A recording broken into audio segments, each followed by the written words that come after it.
భగవంతుడు సర్వాంతర్యామి అన్నారు మన పెద్దలు. అందుకే కాబోలు హైదరాబాద్ హబ్సిగూడలోని మహంకాళి శ్రీరామ మందిరంలోని రావి చెట్టు కిందున్న బండరాయికి ముక్కు నాలుక ప్రత్యక్షమయ్యాయి. విషయం తెలుసుకున్న స్థానికులు ఇదంతా దైవానుగ్రహమే అంటూ పూజలు చేస్తున్నారు.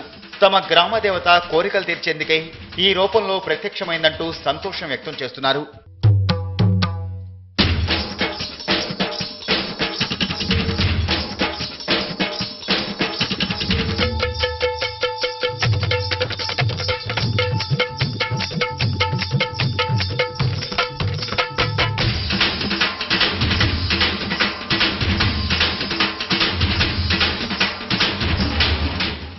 రోజు అభిషేకం చేసేసి ఇక్కడ కూడా విగ్రహాలకు అభిషేకం చేసేసి సో చూడగా కింద ఆ సైడ్లో ఉన్న అమ్మవారి చిన్న విగ్రహంగా కనిపించింది.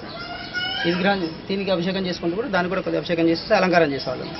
అట్లా మంగళవారం ప్రతి ఎవ్రీ మంగళవారం ఆ విధంగా చేస్తున్నాము.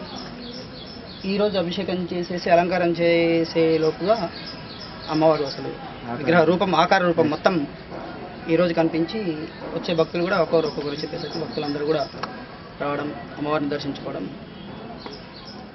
కృష్ణా జిల్లా జగ్గయ్యపేటలో మరో వింత చోటు చేసుకుంది.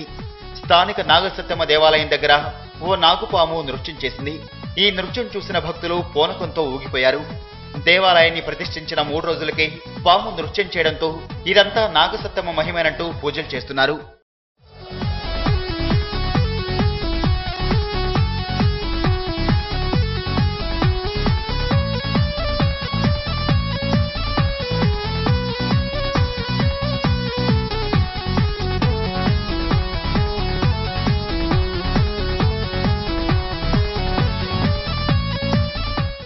అయితే ఈ వింతలన్నీ దైవ మహిమేనని భక్తులు భావిస్తున్నారు.